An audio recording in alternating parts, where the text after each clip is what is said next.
Bonjour tout le monde, bienvenue dans ce nouvel épisode de CDDM. Aujourd'hui, direction le continent africain et plus particulièrement la République démocratique du Congo ou RDC. RDC à ne pas confondre avec la République du Congo voisine qui a presque le même nom mais qui est un pays différent et qui est séparé de la République démocratique du Congo par le fleuve Congo. Ça va, c'est clair ? J'ai rien compris. Non, ou alors c'est moi Non, moi non plus, j'ai rien compris.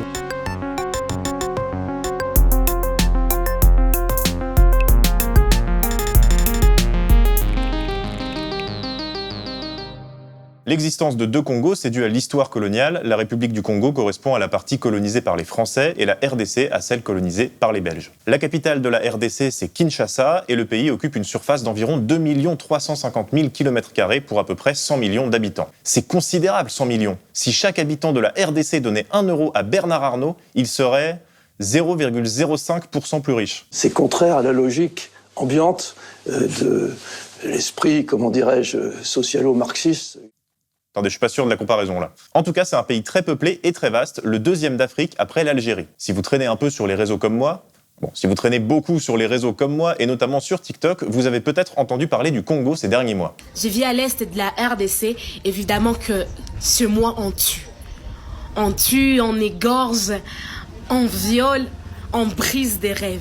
Et si vous suivez le foot, il ne vous aura pas échappé que l'équipe nationale de RDC a mené une action pour dénoncer cette même situation lors de la demi-finale de la Coupe d'Afrique des Nations.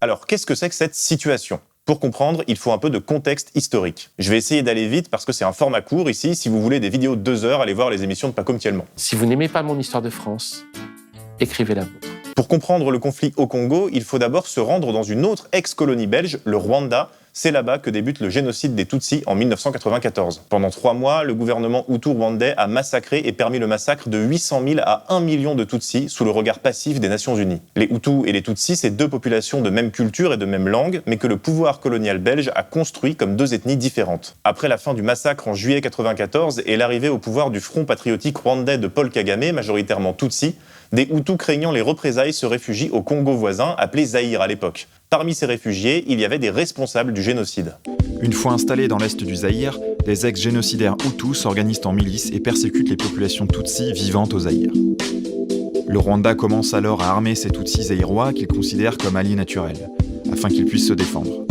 Face à cela, le gouvernement de Mobutu, qui voit d'un mauvais œil l'ingérence rwandaise sur son territoire, ordonne aux Tutsis zaïrois de quitter le pays. Ce sont ces événements qui vont provoquer la première guerre du Congo entre 1996 et 1997, qui sera suivie 1 an plus tard par une seconde guerre qui se terminera en 2003. Mais malheureusement, ce n'est que le début, puisqu'à partir de 2004, c'est le début du conflit qui nous intéresse aujourd'hui, la guerre du Kivu, du nom de cette région à l'est du Congo. La guerre du Kivu est toujours en cours aujourd'hui. On parle de guerre, mais c'est plutôt une succession de conflits impliquant des dizaines de groupes armés et de milices. Et pour se rendre compte de la complexité de la situation, il suffit de regarder la liste des belligérants disponibles sur Wikipédia. Ça donne le vertige. C'est difficile de faire le bilan humain de 3 guerres qui s'étalent sur 30 ans, mais on parle de 5 à 6 millions de morts. Le chiffre est gigantesque, j'ai calculé, ça équivaut à 23 morts par heure depuis 30 ans. Encore une fois, c'était un résumé très rapide de cette histoire congolaise. Pour aller plus loin, je vous conseille ces 2 vidéos. Celle-ci, du Monde en carte, qui explique très clairement la situation, et aussi ce film, L'Empire du silence de Thierry Michel, qui raconte dans le détail l'histoire de la RDC moderne. Tous les liens sont en description. Pour ce qui est du film, attention quand même, le visionnage est difficile. Bon, je vous laisse regarder, j'attends. Et aujourd'hui alors, on en est où ? La guerre du Kivu dure depuis 20 ans, mais elle varie en intensité. En ce moment, on est plutôt dans une phase d'intensification des violences. Un groupe armé est particulièrement mis en cause dans cet épisode. Il s'agit du M23 qui sévit dans la province du Nord Kivu et qui est opposé aux forces armées congolaises. Le M23, pour Mouvement du 23 mars, a été créé en 2012 et est essentiellement composé de Tutsis qui affirment défendre l'intérêt des Tutsis installés au Congo qui feraient face à un risque de génocide, comme l'explique à Arte un porte-parole du M23. Pour Lawrence Kanyuka, les rwandophones Tutsis vivant au Nord Kivu seraient perçus comme des envahisseurs par les autorités. Le porte-parole vise directement le président congolais.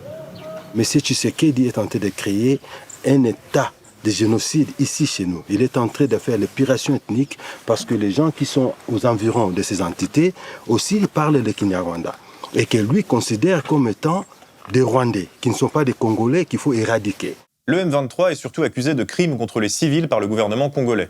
Plusieurs pays, dont la France et les États-Unis, accusent ce groupe d'être soutenu par le gouvernement rwandais et par l'armée rwandaise. L'ONU corrobore ces accusations. L'armée rwandaise, qui soutiendrait la rébellion du M23 dans l'est de la RDC, aurait utilisé des armements sophistiqués, tels que des missiles sol-air, selon un document de l'ONU consulté par l'AFP.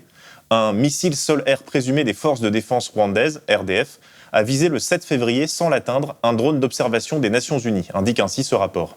En fait, il n'y a bien que le Rwanda qui affirme ne pas soutenir le M23, mais ils sont aussi crédibles que quand Cahuzac affirmait ne pas avoir de compte en Suisse. Les yeux dans les yeux, là. Les yeux dans les yeux. Est-ce que vous avez eu un compte en Suisse ou pas?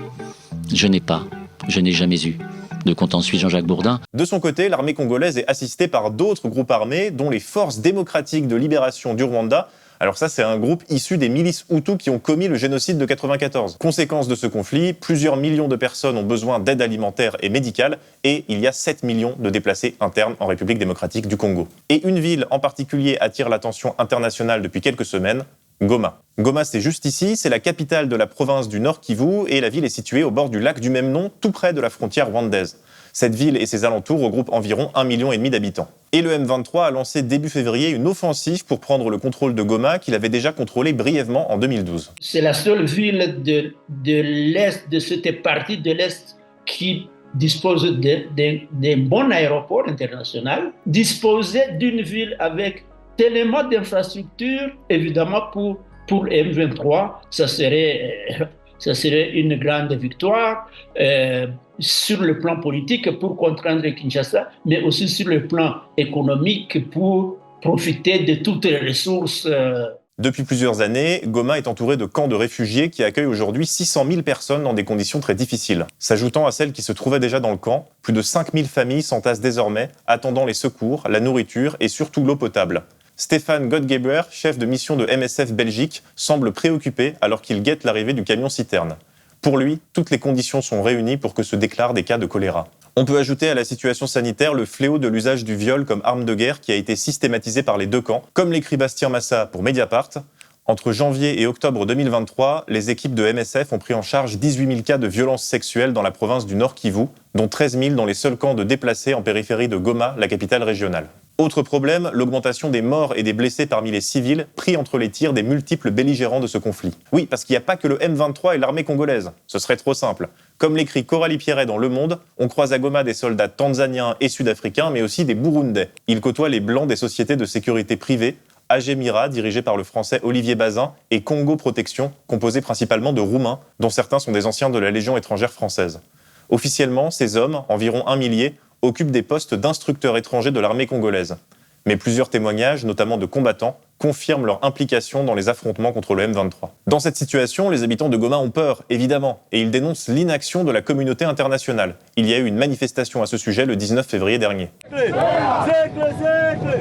Les drapeaux français et américains piétinés, puis brûlés.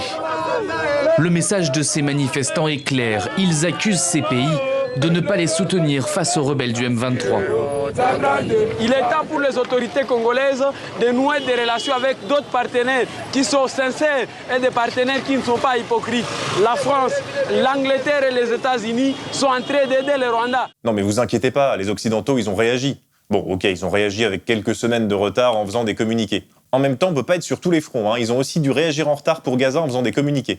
Ça fait du taf, tous ces communiqués en retard, quand même. Nous appelons le Rwanda à cesser tout soutien au M23 et à se retirer du territoire congolais. La France appelle l'ensemble des groupes armés à mettre un terme aux violences, indique un communiqué du ministère français des Affaires étrangères. Le gouvernement français ajoute aussi que les forces armées congolaises doivent cesser de collaborer avec les anciens génocidaires Hutus, qui sont également accusés de crimes de guerre. Même les États-Unis, pourtant alliés fidèles du Rwanda, ont également condamné l'aggravation de la violence causée par le M23. Comme l'écrit Christophe Chatelot dans Le Monde, rarement le ton a été aussi ferme à l'endroit du Rwanda, sauf à remonter à la prise de Goma par le M23, déjà durant quelques jours en 2012. Barack Obama, alors président, avait téléphoné à Paul Kagame. Peu après, la rébellion prenait fin, se souvient un négociateur africain impliqué dans le dossier. Les Américains disposent de véritables leviers, financiers notamment, pour faire bouger le Rwanda, confirme un diplomate français. Le Conseil de sécurité de l'ONU, réuni le 20 février dernier à la demande de la France, a été principalement consacré à la situation sécuritaire dans le Nord Kivu. Pendant cette réunion, le représentant de la RDC s'en est pris à son homologue rwandais. Vous n'avez aucun droit de prétendre venir régler les problèmes des tribus au Congo en traversant les frontières. Nous ne vous le permettrons jamais. Donc notez tout simplement que les problèmes des Tutsis congolais seront réglés au Congo par des Congolais à l'intérieur des territoires congolais. Restez chez vous. Peut-être que les choses vont bouger. Peut-être même que l'assaut du M23 sera stoppé entre le moment où j'écris ces lignes et le moment où l'épisode sortira. Mais il y a une chose dont je suis à peu près certain, c'est que le conflit ne va de toute façon pas s'arrêter de sitôt. Et c'est à cause de ça. Enfin, pas mon téléphone en particulier, mais plutôt ce qu'il y a dedans. Ce qu'il y a dedans, c'est du coltan, un métal qui est utilisé dans la fabrication de nombreux composants électroniques. Et 60 à 80% des réserves mondiales de ce métal se trouvent dans le Nord Kivu. Oui, si je vous avais dit que les réserves de coltan étaient dans le Périgord vert autour de Jumilac-le-Grand, ça aurait rendu la vidéo moins cohérente. À moins d'être électrosensible comme le frère de Saul Goodman,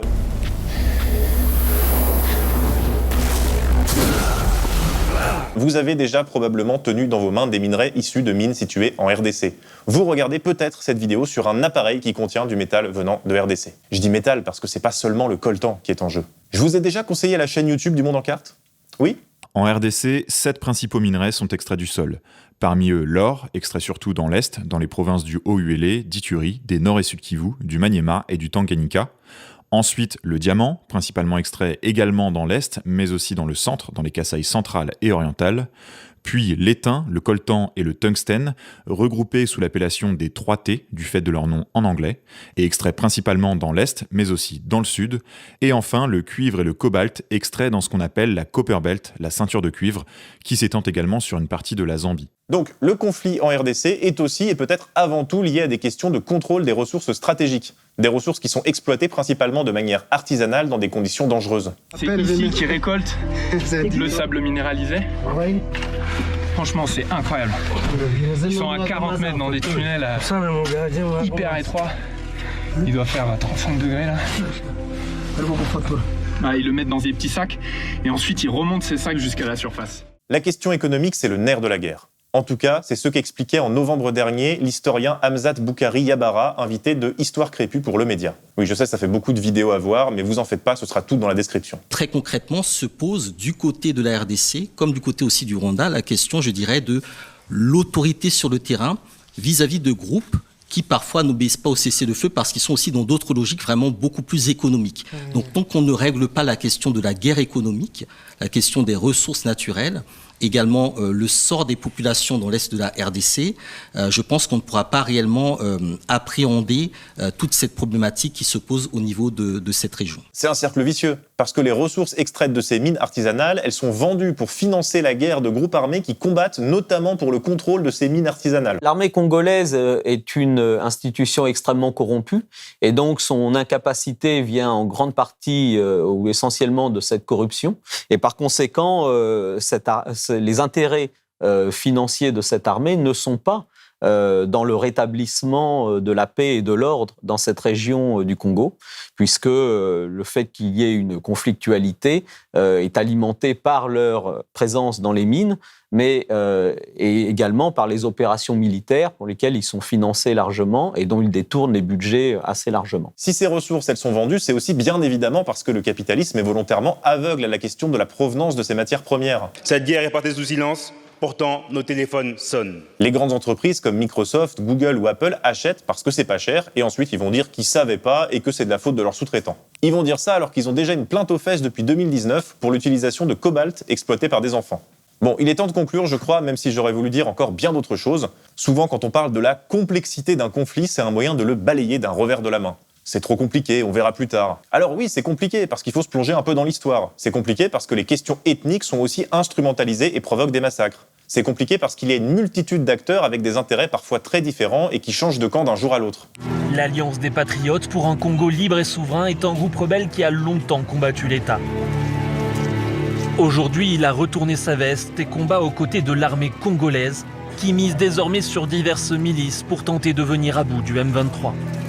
Mais d'un autre côté, peut-être que c'est pas si compliqué. La guerre du Kivu, c'est un conflit qui est né sur les ruines de l'empire colonial belge et qui prospère aujourd'hui sur la corruption, sur la faillite d'un État, sur l'inaction de la communauté internationale et sur l'opacité du capitalisme mondialisé. L'erreur serait de considérer la guerre du Kivu comme quelque chose de lointain, d'exotique presque, alors qu'elle est dans nos téléphones, cette guerre. Ces 6 millions de morts, ce sont aussi les nôtres, et il serait temps de s'en apercevoir. Merci d'avoir suivi ce nouvel épisode de CDDM. On se retrouve dans 2 semaines et en attendant, n'oubliez pas, l'actualité c'est déprimant, mais l'international sera le genre humain.